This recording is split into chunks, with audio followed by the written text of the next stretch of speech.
বাম সাইডটা হবে নিচে, মানে হচ্ছে a to the power a into b to the power b। বুঝা গেল? দেখো আবার বলছি, এই পার্টিকুলারটাকে অর্থাৎ এইটা দেখে বুঝতে পারছো যে এটা আমার একটা বিজারণ বিক্রিয়া আকারে লেখা আছে, রিডাকশন আকারে লেখা আছে, কারণ যেহেতু এই n সংখ্যক ইলেকট্রন গ্রহণ করছে, তাই তো? তাহলে এর ক্ষেত্রে আমার বিজারণ বিভবের মানটা আমি যদি বলি, তাহলে কত হবে? E সমান E0 minus RT by NF into ln। ডান দিকে যে পার্টটা থাকবে সেইটার অ্যাক্টিভ মাসের গুণফল ডিভাইডেড বাই বাম দিকে যা আছে থাকবে তার অ্যাক্টিভ মাসের গুণফল। বোঝা গেল? এইটাকে বলছি আমরা নানস্ট equation. This is called নানস্ট equation, NERNST, নানস্ট। হলো? এখানে কোনটা কি আমি বলে দিচ্ছি, এখানে যেহেতু জায়গা নেই আমি উপরটা একটুখানি মুছে দিচ্ছি। ওকে, এবার করতে বুঝতে পারছো?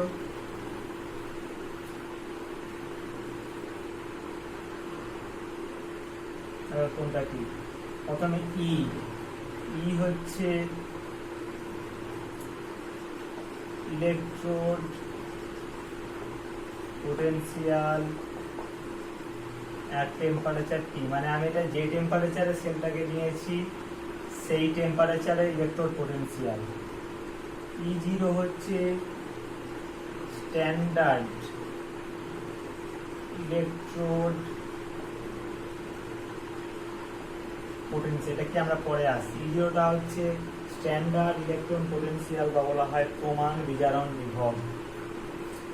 আরটা প্রত্যেকেই জানো ইউনিভার্সাল গ্যাস কনস্ট্যান্ট,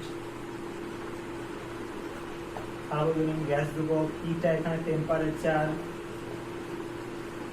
ওকে, এন এর মানটা হচ্ছে এন নাম্বার অফ ইলেকট্রন, এফটা হচ্ছে ফ্যারাডে, মান হচ্ছে 96,500 কুলম্ব। ব্যাস, এগুলো হয়ে গেল। এবার যদি আমরা কনসেন্ট্রেশনটা যদি খুব ডাইলিউট হয় তাহলে আমরা অ্যাক্টিভ মাসকে লিখতে পারি অ্যাজ এ কনসেন্ট্রেশন। তোমরা এটা ক্লাস 11 করেছো। তাহলে আমি এগুলোকে বলছি এইটা হচ্ছে concentration of C, this is concentration of B, this is concentration of A and this is concentration of B, এবং এটা হচ্ছে তার মোল সংখ্যা বলে সেটা তার পাওয়ারে চলে গেছে, যেটা আমরা প্রত্যেকে জানি। ঠিক আছে, তাহলে এইটা হলো আমার নানস্ট ইকুয়েশন। বোঝা গেল কোনটা কিটা? এটা হচ্ছে ইলেকট্রোড পোটেনশিয়াল এট টেম্পারেচার টি, মানে আমি যে টেম্পারেচারটা ক্যালকুলেট করছি সেই টেম্পারেচারে এর ইলেকট্রোড পোটেনশিয়াল। E0টা হচ্ছে স্ট্যান্ডার্ড, E0টা হচ্ছে আমার স্ট্যান্ডার্ড ইলেকট্রোড পোটেনশিয়াল বা বলা হয় প্রমাণ বিজারণ বিভব। আরটা হচ্ছে ইউনিভার্সাল গ্যাস কনস্ট্যান্ট, টিটা টেম্পারেচার, এনটা হচ্ছে নাম্বার অফ ইলেকট্রন যেটা সে গ্রহণ করছে, আর এফটা হচ্ছে ফ্যারাডে কনস্ট্যান্ট। ঠিক আছে? আচ্ছা, বোঝা গেল? আচ্ছা, এইটাকে আমি একটু এবার এই ইকুয়েশনটাকে আমি একটুখানি অন্যভাবে লিখছি। দেখো এরকম, দেখো এটাকে লিখছি ই সমান E0 মাইনাস এলএনটাকে আমি লগ করছি। এলএন থেকে লগ করলে কি হয়? 2.30 থেকে গুণ করতে হয়, তাহলে 2.30 থেকে RT by NF into log of this, মানে concentration of C to the power C, concentration of B to the power B divided by concentration of A to the power A into concentration of B to the power B। হলো? আচ্ছা দেখো, E সমান E0 minus, আমি এগুলো সাথে দেখো 2.303 into আর এর মানটা আমি ধরছি এখানে 8.314, টেম্পারেচার নিচ্ছি 25 ডিগ্রি মানে 298 কেলভিন। এন এর মানটা আমি জানি না, এফ এর মানটা বললাম 96,500 কুলম্ব। তাহলে এই বাকি পার্টটা মানে এই পার্টটাকে ক্যালকুলেট করলে এর মানটা দাঁড়ায় হচ্ছে 0.05, তোমরা ক্যালকুলেট করবে এটার মান দাঁড়ায় 0.059। ঠিক আছে, হলো? তাহলে আমি দেখো এটাকে একটু অন্যভাবে লিখতে পারি। এই পুরোটার জায়গায় আমি লিখছি 0.059, তাহলে এটাকে আমরা লিখতে পারি এইভাবে যে ই সমান E0 minus 0.059 divided by n into log of concentration of C to the power C, concentration of D to the power D by concentration of A to the power A into concentration of B to the power B. এইটাই actually আমরা অঙ্ক করার ক্ষেত্রে আমরা এই ফর্মটা ব্যবহার করব। সবগুলোই আমার এখানে নান স্ট্রিকুয়েশন, আমরা মেইনলি ব্যবহার করব এই ফর্মটা, E সমান E0 minus 0.059 by n into log of this by this। ওকে, যেখানে n এর মানটা আছে নাম্বার অফ ইলেকট্রনটা সেখানে পুট করে দিলে আমরা পেয়ে যাব। E0 এর মানটা আমাদের এখানে দেওয়া থাকবে, এগুলোর মান যদি আমরা জানি সেখান থেকে আমরা খুব সহজেই এই সেলটার ইলেকট্রন পোটেনশিয়ালের মানটা বার করে ফেলতে পারবো। ওকে,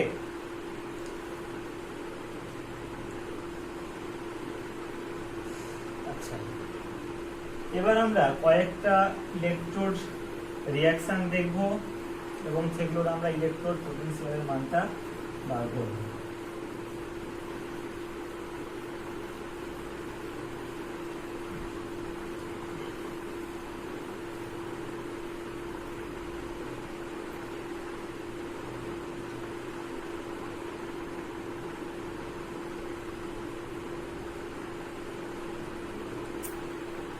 ধরো আমি একটা বিক্রিয়া লিখছি এরকম,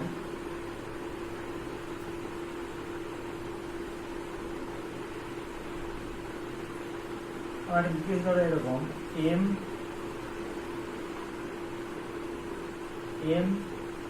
n প্লাস, ধরো n সংখ্যক ইলেকট্রন গ্রহণ করলো, যেটা আমার রিভার্সিবল আমি এভাবে লিখছি, সেখান থেকে ধরো m হলো মানে m সলিড। ঠিক আছে, তাহলে এই পার্টিকুলার বিক্রিয়াটা আমি কিভাবে লিখেছি দেখো, তাহলে এই বিক্রিয়াটা কি জারণ না বিজারণ বিক্রিয়া, এটা হচ্ছে আমার রিডাকশন।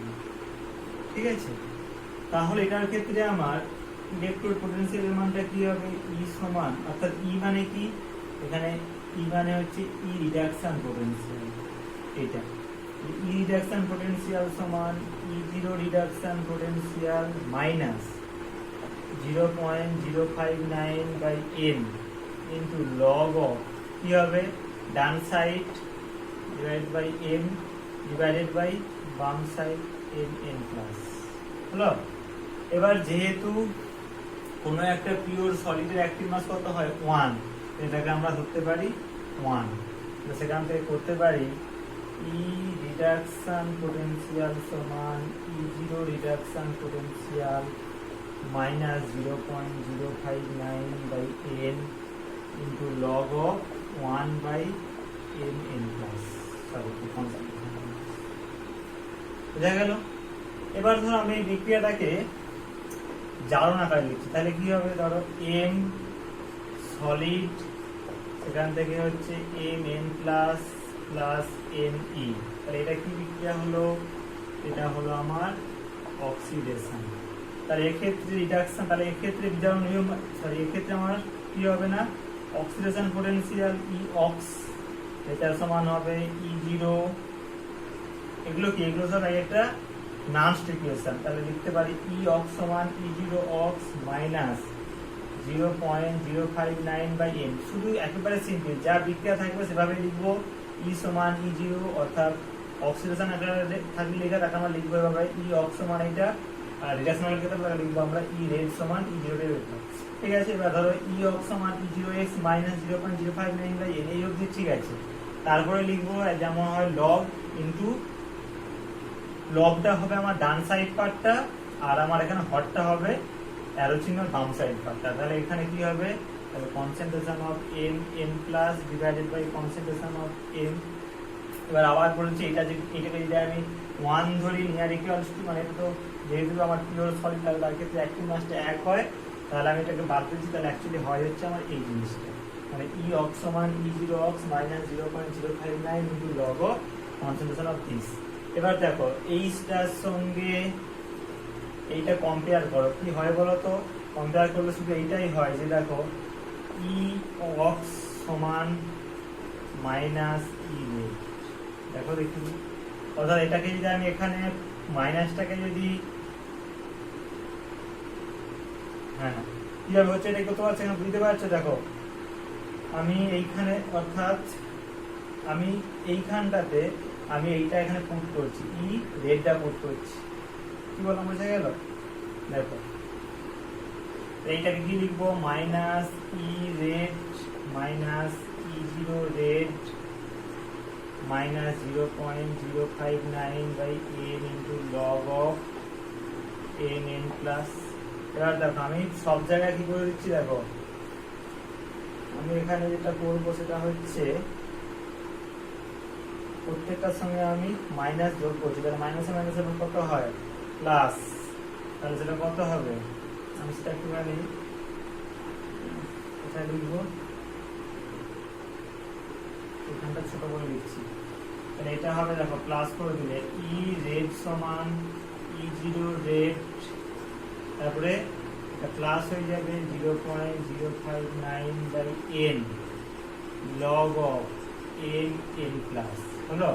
এবার দেখো এটার সঙ্গে এইটা আর এটা কি একই, এই ইকুয়েশনটা আর এই ইকুয়েশনটা কি একই? হ্যাঁ একই। কেন? দেখো একই জিনিস, অর্থাৎ এইটাকে যদি আমরা উল্টে দিতাম এইটাকে, এটা কি ছিল, এটা আমার এখানে 1/mn প্লাস ছিল, আমি এটাকে শুধু mn প্লাস করে দিতাম লগ, তাহলে কি হবে, এটা প্লাস হয়ে যেত। দেখো তখন এইটা আর এটা একই হয়ে যাচ্ছে, আমরা সেখান থেকে বলতে পারি ই অক্স সমান মাইনাস ই রেড বা ই রেড সমান মাইনাস ই অক্স।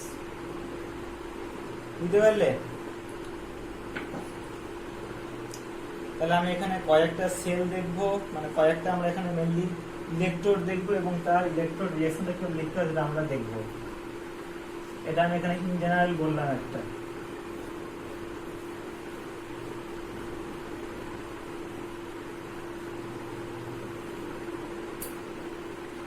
ধরো প্রথমে জিঙ্ক 2 প্লাস প্লাস 2e, সেখান থেকে হচ্ছে ধরো জিঙ্ক, এটা কি বিক্রিয়া আমার, বিজারণ, তাই তো? এটাকে কি হবে, ই রিডাকশন সমান ই জিরো রিডাকশন, আমি কি লিখছি এটাকে বলা হচ্ছে নানস্টিটিউশন, ই রিডাকশন সমান ই জিরো রিডাকশন মাইনাস, একবার লিখে দিচ্ছি 0.059 বাই এন, এন এর মানটা কত এখানে, এন এর মানটা 2, ঠিক আছে, log of concentration of zinc divided by concentration of zinc 2 plus. এবার যেহেতু এর মানটা 1 হবে তাই আমাকে একে আমি লিখে দিচ্ছি এইভাবে, log of 1 by concentration of zinc 2 plus, হলো। আচ্ছা এই বিক্রিয়াটাকে তাহলে আমি এটাকে এভাবে লিখছি, দেখো ই রিডাকশন সমান ই জিরো রিডাকশন প্লাস করে দিচ্ছি, প্লাস করে দিয়ে এটাকে আমি উল্টে দিচ্ছি এখানে, log of concentration of এইটা জিঙ্ক 2 প্লাস, হলো।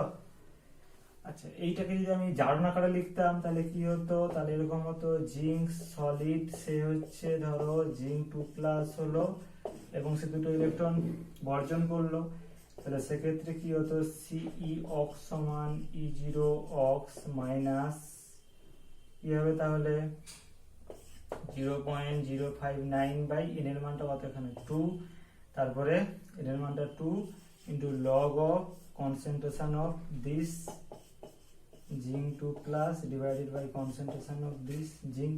তাহলে এবার এর মানটা যদি 1 হয় তাহলে এটা কত হবে, তাহলে এটা হবে ই অক্স সমান E zero ox minus 0.059 divided by 2 into log of concentration of zinc 2 plus.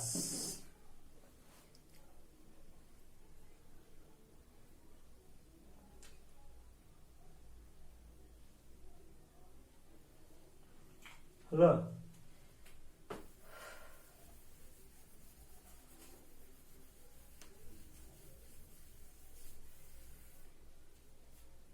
তাহলে আমি আরেকটা বিক্রিয়া লিখছি, ধরো এরকম 2H প্লাস, সে ধরো দুটো ইলেকট্রন গ্রহণ করছে, করে সেখান থেকে তৈরি করছে H2 গ্যাস, তাহলে এটা আমার একটা কি বিজারণ আকারে লেখা আছে, তাহলে এক্ষেত্রে আমার নানস্টিটিউশন কি হবে, ই রিডাকশন সমান E zero reduction minus 0.059 by 2 into log of this আছে। এখানে বলে দেই যেহেতু এখানে গ্যাসের ক্ষেত্রে কি করব না, গ্যাসের ক্ষেত্রে যেমন আমার সলিউশনের ক্ষেত্রে ছিল, মানে সলিউশনের ক্ষেত্রে কনসেন্ট্রেশনকে প্রকাশ করি ইন টার্মস অফ সলিউশনের ক্ষেত্রে কোনো একটা সাবস্টেন্সের অ্যাক্টিভ মাসকে আমরা প্রকাশ করি ইন টার্মস অফ কনসেন্ট্রেশন, সেরকম কোনো একটা গ্যাসীয় পদার্থের ক্ষেত্রে আমরা তার অ্যাক্টিভ মাসকে প্রকাশ করবো in terms of partial pressure. তোমরা ক্লাস 11 পড়েছো, এখানে লিখবো log of partial pressure of H2 divided by concentration of H plus তার স্কোয়ার। বোঝা গেল? ব্যাস, এটা হয়ে গেল এর ক্ষেত্রে আমার ইলেকট্রোড পোটেনশিয়ালের মানটা। আবার ধরো আরেকটা লিখছি, ধরো এরকম, ধরো MnO4 মাইনাস, মানে যেটা আমরা KMnO4 বলি সেটা, plus 8H plus plus 5E, সেখান থেকে ধরো হচ্ছে Mn2 প্লাস প্লাস হচ্ছে ধরো 4H2O, এইটা ঠিক আছে। তাহলে দেখো এই বিক্রিয়াটা ক্ষেত্রে তাহলে কি হবে, এইটাকে, এটা আমার এখানে বিজারণ বিক্রিয়া, তাহলে এক্ষেত্রে ট্রান্সফিকেশন কি হবে, ই রিডাকশন সমান E0 রিডাকশন মাইনাস 0.059/5, ঠিক আছে, into log of concentration of N2 plus into concentration of H2O two the power 4 divided by concentration of MnO4 minus into concentration of H plus to the power 8 হলো। এইটা হলো এক্ষেত্রে আমার ট্রান্সফিকেশন।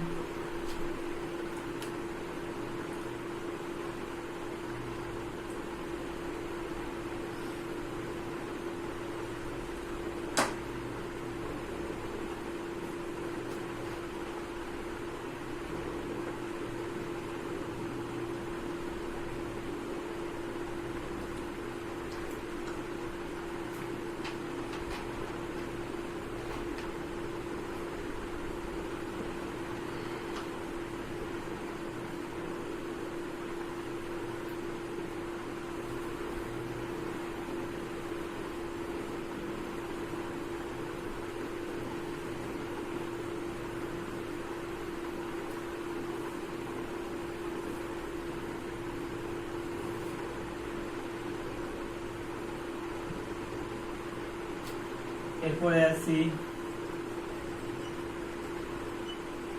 Standard hydrogen electrode বা সংক্ষেপে বলা হয়, sorry এটা আমি পরে আসছি, তার আগে এইটা বলে দিই। স্ট্যান্ডার্ড ইলেকট্রোড পোটেনশিয়াল বা বাংলায় বলা হয় প্রমাণ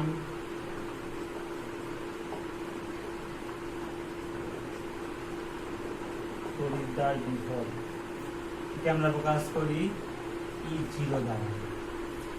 আমরা একটু আগে নার্টিফিকেশনের আমরা পড়ে আসছি যে স্ট্যান্ডার্ড ইলেকট্রোড পোটেনশিয়ালটা, এবার আমাদেরকে জানতে হবে যেটা কি, জিনিসটা কি। তাহলে ধরো আমি একটা বিক্রিয়া, যেটা একটু আগে লিখেছিলাম, ধরো AA প্লাস BB, সে ধরো n সংখ্যক ইলেকট্রন গ্রহণ করে ধরো সেখান থেকে তৈরি হলো এরকম CC প্লাস DD, এটা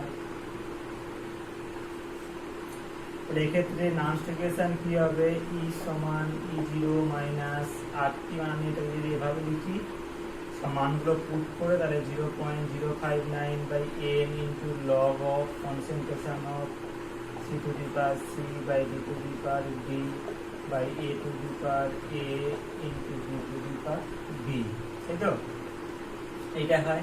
তাহলে এইখানে এই E0টা হচ্ছে স্ট্যান্ডার্ড ইলেকট্রোড পোটেনশিয়াল। এটা কি জিনিস দেখো, আমি যদি এইগুলোকে ধরো কনসেন্ট্রেশন অফ C সমান 1 ধরছি, কনসেন্ট্রেশন অফ D সমান 1 ধরছি, কনসেন্ট্রেশন অফ A সমান 1 ধরছি, কনসেন্ট্রেশন অফ B সমান 1 ধরছি, হলো।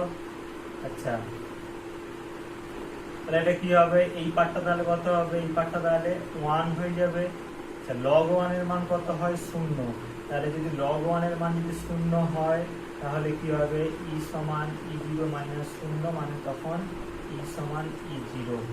এইটাই স্ট্যান্ডার্ড এক্সপেরিমেন্ট হলো। কি জিনিস হলো না, যদি, আচ্ছা এখানে আমাদের টেম্পারেচারটা অবশ্যই নিতে হবে 25 ডিগ্রি সেন্টিগ্রেড, অর্থাৎ 25 ডিগ্রি সেন্টিগ্রেড টেম্পারেচারে যদি সমস্ত স্পিসিসগুলোর অ্যাক্টিভিটি যদি এক হয়, যদি ইউনিট অ্যাক্টিভিটি হয়, অর্থাৎ কনসেন্ট্রেশন যদি 1 মোল পার লিটার হয়, বা যদি এগুলো আমার গ্যাস হতো তাহলে তার কি হতো না, তাহলে যদি পার্শিয়াল প্রেসার 1 অ্যাটমসফিয়ার হয়, মানে এদের যদি অ্যাক্টিভিটি যদি 1 হয়, তাহলে সেক্ষেত্রে সেই সিস্টেমটা মানে সেই সেলটার পোটেনশিয়ালের মানটাই হবে তার স্ট্যান্ডার্ড ইলেকট্রোড পোটেনশিয়াল। বললাম, বুঝতে পারলে?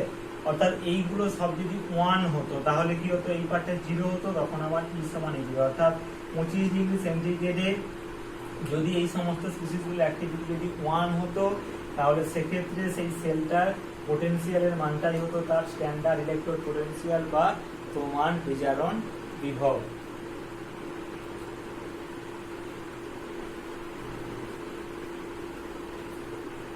আচ্ছা, তাহলে একে আমরা প্রকাশ করি কি দ্বারা, E0 দ্বারা, E0 অক্স অথবা E0 রেড। এটা হচ্ছে জারণ মানে প্রমাণ জারণ বিভব, এটা হচ্ছে প্রমাণ বিজারণ বিভব, ঠিক আছে। আচ্ছা, অ্যাকর্ডিং টু IUPAC কনভেনশন আমরা এখানে সবকিছু ধরবো E0 রিডাকশন পোটেনশিয়াল, ঠিক আছে। এটা আমরা ধরবো না, কারণ এইটা জানলে আমরা এটা খুব সহজে জানতে পারবো। যেমন ধরো কোনো একটা সিস্টেমে E0 রিডাকশন পোটেনশিয়ালের মান 1.34 ভোল্ট, তাহলে তার ক্ষেত্রে E0 অক্সটা কত হবে, -1.34। বুঝতে গেল? অর্থাৎ একটা জানলে আমি একটা জেনে যাবো খুব সহজে, কিন্তু আমাদের অ্যাকর্ডিং টু IUPAC কনভেনশন আমরা সবকিছু ধরবো অ্যাজ এ E0 রিডাকশন, অর্থাৎ ধরবো রিডাকশন পোটেনশিয়াল আকারে, ঠিক আছে। আচ্ছা, এর কিছু সিগনিফিকেন্স আছে, অর্থাৎ আমরা এই E0 এর মান থেকে খুব সহজেই বুঝতে পারি যে কিছু এখান থেকে আমরা জিনিস বুঝতে পারি। কিরকম, ধরো আমার একটা সেলের ক্ষেত্রে, ভালো করে বুঝবে, হ্যাঁ, কোন একটা সেলের ক্ষেত্রে ধরো আমার দুটো সিস্টেম থাকে, অর্থাৎ আমরা বলি যে একটা থাকে আমার অ্যানোড আর একটা থাকে আমার ক্যাথোড, ঠিক আছে। ধরো তোমাকে একটা সেল দেওয়া আছে, তার এরকম এরকম তোমার একটা সেল দেওয়া আছে, প্লাটিনাম, জিঙ্ক 2+, কপার 2+, কপার, ধরো না প্লাটিনামটা, ধরো এইটা দেওয়া আছে, ঠিক আছে। এই সেলটা দেওয়া আছে, কিভাবে লিখতে হবে আমরা পরে আসছি। এইটা আমার একটা পুরো সেল, ঠিক আছে। এবার তুমি এখান থেকে কি করে বুঝবে যে এই সেলটার কোনটা অ্যানোড পার্ট আর কোনটা ক্যাথোড পার্ট? এর একটা সহজ নিয়ম হচ্ছে যে যেটা বাম দিকে থাকে সেটা হয় অ্যানোড, যেটা ডান দিকে সেটা হয় ক্যাথোড। আরো একটা দিক কি করা যায়, বোঝা যায়, সেটা হচ্ছে যে এদের E0 এর মান দেখে বোঝা যায়। কিরকম, ধরো এই সিস্টেমটার ক্ষেত্রে এরকম, ধরো দেয়া আছে E0 অফ জিঙ্ক 2+, জিঙ্ক, এই যে আমি লিখছি জিঙ্ক 2+, জিঙ্ক মানে কি, এখানে বলেছি